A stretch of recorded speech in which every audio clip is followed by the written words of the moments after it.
O sol já havia se posto quando Marcos caminhou até o celeiro, o vento frio da noite de Santa Clara batendo forte contra sua pele. Desde o início daquela semana, a pequena cidade agrícola de Minas Gerais não era mais a mesma. Havia um cheiro estranho no ar, algo além da terra úmida e do cheiro de milho seco que ele estava acostumado. O silêncio na fazenda que antes trazia paz, agora parecia uma ameaça oculta. Ao longe, ele podia ouvir o mugido distante das vacas no pasto, mas algo naquela noite estava errado. Enquanto se aproximava do celeiro, seu coração acelerou. O portão estava entreaberto. Ele se lembrava de tê-lo fechado com cuidado. Ao abrir a porta rangente, uma cena que jamais esqueceria se revelou. O gado estava caído no chão, suas peles pálidas e flácidas, sem uma gota de sangue em seus corpos.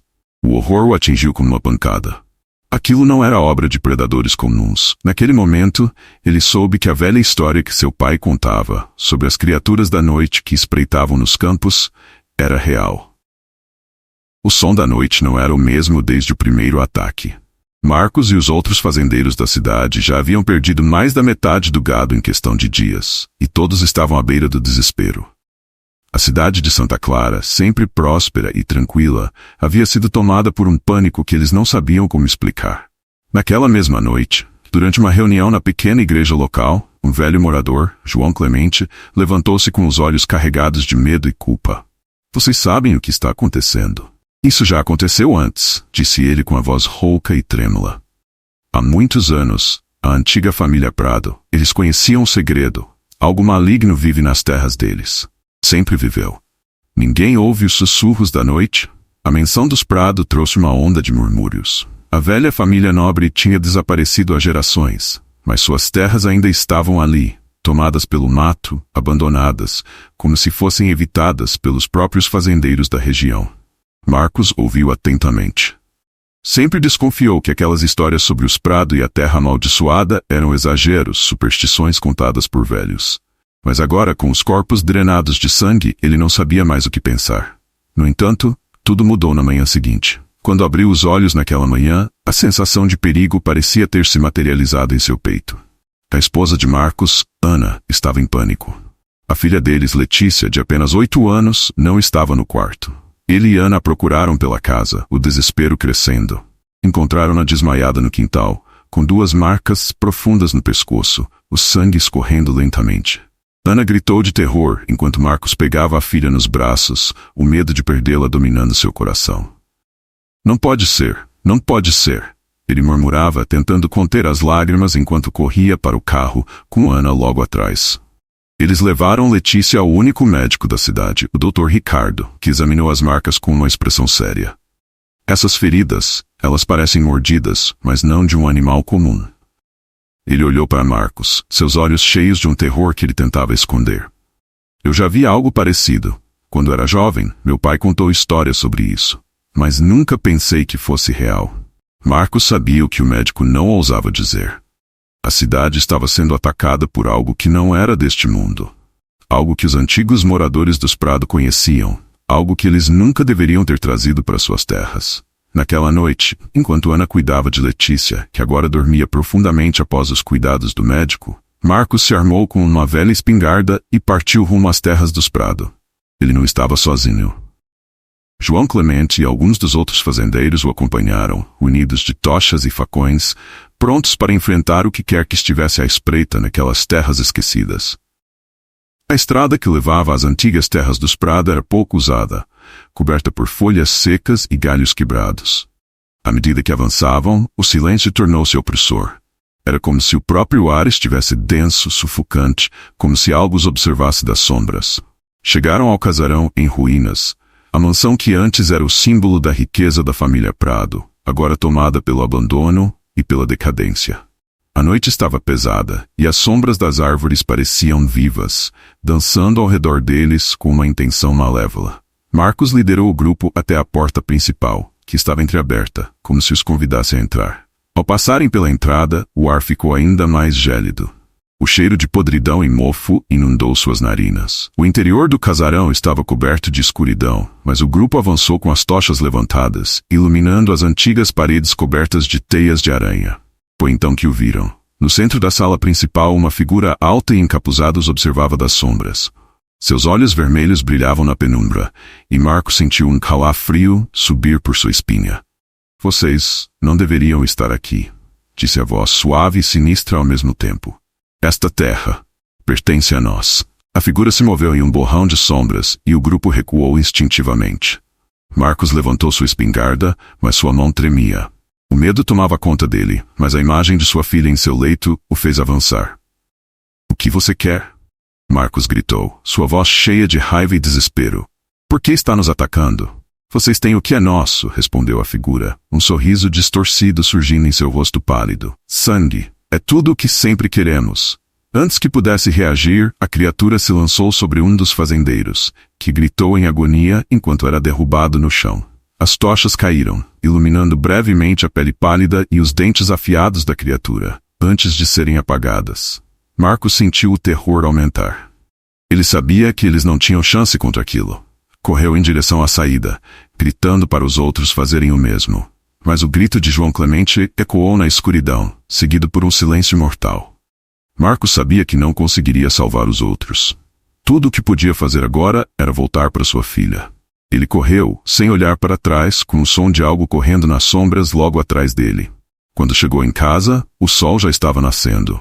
Ana o recebeu com os olhos cheios de lágrimas e alívio, mas Letícia não estava melhor. O rosto pálido da garota mostrava que o tempo dela estava acabando. Marcos sabia o que precisava fazer. Ele carregaria o peso daquele segredo pelo resto de sua vida.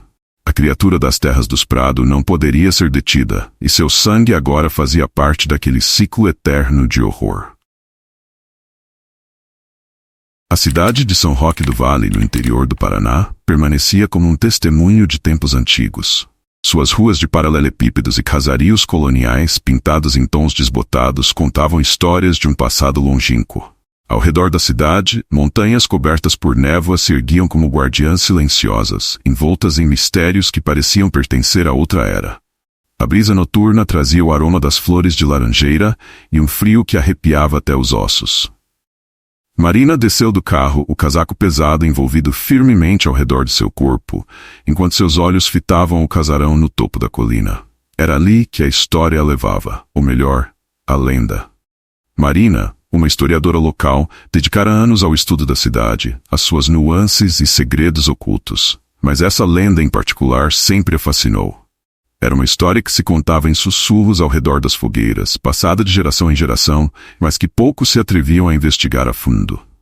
A lenda de um vampiro antigo que fugira de seus perseguidores e se escondera nas montanhas do vale durante séculos havia sido descartada como um conto fantasioso para assustar as crianças. Mas Marina não acreditava que fosse só isso. O que começou como uma pesquisa para seu novo livro, logo a levou a pistas inquietantes. Desaparecimentos inexplicáveis, pactos sômbrios mencionados em diários antigos, e sempre, o mesmo nome, o casarão abandonado no topo da colina, onde ninguém ousava ir. Aquela noite, Marina decidiu romper o silêncio e investigar o local por si mesma. O casarão era uma relíquia do passado, com seus arcos desgastados e paredes manchadas pelo tempo. Uma vez, fora o lar de uma das famílias mais ricas da região, até que, misteriosamente, todos os seus membros desaparecessem sem deixar rastro. Desde então, ele permaneceu deserto, exceto pelos rumores de que uma presença ainda habitava suas paredes frias. Marina respirou fundo e começou a subir a colina. A cada passo, o peso da história que ela havia lido se tornava mais real, mais palpável, como se o passado estivesse vivo, esperando para se revelar. Ela se aproximou da entrada, onde o portão de ferro forjado balançava suavemente com o vento. Assim que empurrou o portão para passar, sentiu uma presença. Seus olhos se fixaram na figura de um homem parado à porta. Alto, de porte elegante, com cabelos negros e lisos caindo até os ombros, ele estava vestido de forma impecável, como se pertencesse a outro tempo. Seus olhos, de um azul tão profundo quanto a noite, estavam fixos nela com uma intensidade que fez vacilar por um momento. Era como se ele soubesse de sua chegada, como se estivesse esperando por ela. Marina, suponho, disse ele, sua voz suave e envolvente, um convite perigoso. Ela sentiu um arrepio percorrer sua espinha. Como ele sabia seu nome? Quem é você? Ela perguntou, tentando soar mais confiante do que se sentia. Meu nome é Adrian, respondeu ele com um leve sorriso. Eu conheço bem esta cidade e suas lendas. Estou aqui para ver se você, como muitos antes de você, veio em busca de respostas para perguntas que talvez devessem permanecer enterradas. Marina sentiu o estômago revirar. O que aquele homem sabia? Algo no olhar dele a fez recuar, mas ao mesmo tempo havia uma atração. Algo nela desejava saber mais. Estou escrevendo um livro sobre a história da cidade, disse ela, tentando manter a compostura. E há muitas histórias que ainda não foram contadas. Adrian riu baixinho e a risada ecoou pelo casarão. Ele se aproximou lentamente, como uma sombra que desliza pelo chão. Histórias, disse ele quase sussurrando. As pessoas adoram histórias. Mas o que você procura, Marina, é mais do que isso. Você quer a verdade. Mas cuidado, a verdade pode ser muito mais terrível do que a ficção. Marina sentiu o coração acelerar. Algo naquela presença a atraía, mas havia um perigo iminente, como o cheiro de ozônio antes de uma tempestade. O que você sabe sobre o vampiro? Ela perguntou, incapaz de segurar a curiosidade. Adrian inclinou a cabeça, seus olhos brilhando com uma luz que parecia quase sobrenatural. Sei que ele não é uma simples lenda, se é isso que você quer saber. Ele deu um passo mais perto, agora apenas alguns centímetros de distância. Ele viveu aqui entre os mortais por muitos séculos. Ele viu a ascensão e queda de impérios, assistiu ao passar do tempo sem nunca envelhecer. E agora ele observa esta cidade como um caçador paciente, esperando. Marina sentiu um nó na garganta. Havia algo de verdade nas palavras de Adrian, algo que ela não podia negar. Ele estava tão perto agora que ela podia sentir o cheiro de sua pele, um leve aroma de jasmim misturado com algo mais antigo, como terra e madeira. E se eu te dissesse que o vampiro ainda está aqui? Adrian murmurou, inclinando-se até que seus lábios estivessem perto do ouvido dela. Que ele nunca foi embora, que ele está mais perto do que você imagina. Marina recuou, seu coração disparando. Você está dizendo que... Ela não conseguia terminar a frase. Adrian apenas sorriu. Seu sorriso era ao mesmo tempo sedutor e aterrorizante. Por que acha que eu a estava esperando? Ele perguntou com uma calma assustadora. De repente tudo fez sentido. Os antigos moradores, os desaparecimentos, o casarão na colina. Adrian não era apenas um historiador curioso. Ele era o vampiro. Ele era a lenda. Marina recuou, o terror crescendo dentro dela, mas seus pés pareciam pesados, como se estivessem presos ao chão. Não tenha medo, Marina, disse Adrian, sua voz suave, quase hipnótica. A história que você está escrevendo é muito mais grandiosa do que qualquer coisa que poderia imaginar. E você tem um papel importante nela. Antes que ela pudesse reagir, Adrian deu um passo à frente, e o mundo ao redor dela se transformou em um borrão de escuridão e silêncio. Ela tentou correr, mas já era tarde demais. O abraço frio da noite a envolveu completamente.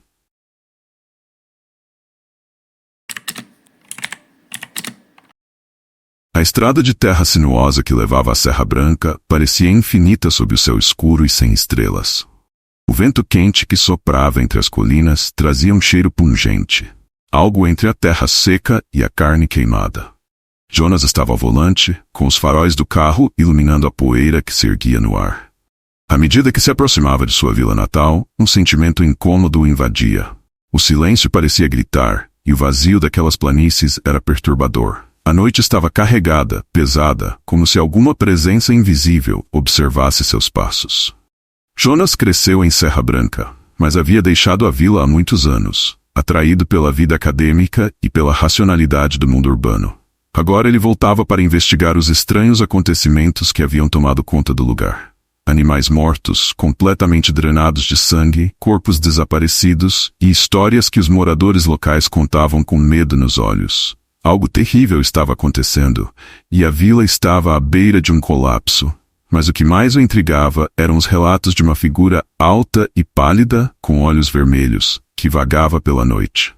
Jonas estava determinado a descobrir o que realmente estava acontecendo, acreditando que poderia haver uma explicação lógica por trás daquilo tudo. Ao chegar à praça central de Serra Branca, a primeira coisa que notou foi o vazio. Não havia uma alma nas ruas, as janelas das casas estavam fechadas e as portas trancadas. Parecia uma cidade fantasma. O relógio da igreja marcava meia-noite, mas o sino não tocava. Jonas sentiu um arrepio, apesar do calor. Ele saiu do carro e caminhou em direção à antiga casa de sua família. onde esperava encontrar alguma pista sobre o que estava acontecendo. A casa de Jonas ficava à beira da serra, e sua aparência desolada refletia o estado da vila. Ele abriu a porta com dificuldade, e o rangido ecoou pelo interior vazio. O ar estava denso, com um cheiro de mofo e abandono. Suas lembranças da infância ali eram agora apenas sombras desbotadas pelo tempo. Jonas acendeu uma lanterna, e a luz amarelada dançou nas paredes, revelando retratos antigos, móveis empoeirados e o silêncio absoluto. No entanto, algo estava errado. Havia uma estranha marca na parede da sala de estar. Era uma espécie de símbolo, um círculo desenhado com linhas intrincadas, quase como uma estrela de 5 pontas, mas distorcida, como se algo tivesse influenciado sua forma de maneira inumana. Ele tocou o símbolo, e a textura áspera da parede lhe deu um leve choque. Um arrepio percorreu sua espinha. O símbolo não fazia parte da casa antes. Há mais aqui do que uma simples superstição, ele murmurou para si mesmo. Nos dias que se seguiram, Jonas passou a coletar depoimentos dos moradores locais. Todos falavam da mesma figura pálida, uma criatura que se movia pelas sombras da serra ao anoitecer. Alguns acreditavam que ela era a reencarnação de um espírito antigo, um vampiro que se escondia nas cavernas próximas e que de tempos em tempos saía para se alimentar. Outros, no entanto, contavam histórias ainda mais perturbadoras. Falavam de sacrifícios humanos, pactos antigos com forças além da compreensão, selos esquecidos que não deveriam ser quebrados. Uma noite, enquanto revisava suas anotações, Jonas sentiu uma presença observando-o. Seus olhos se voltaram para a janela, e por um breve segundo, ele viu a silhueta de uma figura alta, com braços anormalmente longos, parada do lado de fora, sob a luz fraca da lua. Quando correu para fora, não havia nada, apenas o vento e a escuridão. Mas ele sabia que não estava sozinho. Algo estava caçando, e ele precisava saber o que era. Determinando-se a enfrentar o mistério, Jonas decidiu explorar as cavernas da serra. Antigamente, elas eram conhecidas como refúgio de escravos fugitivos e, segundo algumas histórias, palco de rituais esquecidos. No entanto, ninguém mais se atrevia a se aproximar delas. Ao entardecer, Jonas subiu a serra armado apenas com sua lanterna e uma coragem desesperada. O silêncio da serra era opressor, interrompido apenas pelo som ocasional de galhos quebrando sob seus pés. Quando finalmente encontrou a entrada de uma das cavernas, um frio sobrenatural pareceu envolvê-lo. A escuridão dentro dela era tão densa que parecia viva, pulsante. Ele acendeu a lanterna, mas a luz parecia ser engolida pelas sombras. As paredes da caverna estavam cobertas de inscrições antigas, símbolos que lembravam vagamente o que ele havia visto na parede da casa de sua família, mas muito mais detalhados e intrincados. Enquanto avançava pela caverna, Jonas ouviu um som baixo e rítmico, quase como um bater de coração subterrâneo. Quanto mais fundo ele ia, mais forte o som se tornava. E então ele chegou a uma câmara maior, onde a verdade finalmente o encontrou. No centro da câmara havia um altar de pedra. No topo do altar, uma figura esguia e pálida se erguia, com olhos vermelhos que brilhavam na escuridão. A pele da criatura era translúcida, e suas mãos eram longas, com dedos afilados que pareciam ter sido desenhados para cortar a carne. Ao redor da criatura, marcas no chão sugeriam que rituais antigos haviam sido realizados ali, selos quebrados e pactos refeitos. Jonas congelou de terror. A criatura olhou para ele, e naquele momento, ele percebeu que o mal que assolava Serra Branca não era apenas uma assombração ou uma lenda. Era algo mais antigo e terrível, algo que vinha de antes da existência da própria humanidade. O vampirismo era apenas uma forma de explicar o inominável, o indizível. O ser diante dele não se alimentava apenas de sangue. Ele devorava almas, corrompia vidas e destruía a sanidade. O professor tentou recuar, mas suas pernas pareciam presas. A criatura ergueu uma mão em sua direção, e o ar ao redor de Jonas ficou pesado, como se toda a atmosfera fosse arrancada de seus pulmões. Ele lutou para respirar, seus olhos fixos na criatura, enquanto a escuridão ao seu redor parecia engoli-lo. A última coisa que ele ouviu foi uma voz sussurrante, ecoando pelas paredes da caverna. Uma língua antiga e inumana que ele não conseguia entender, mas que de alguma forma, instintivamente, sabia que significava destruição. Jonas jamais escaparia da caverna. Nem ele, nem Serra Branca. O mal havia despertado.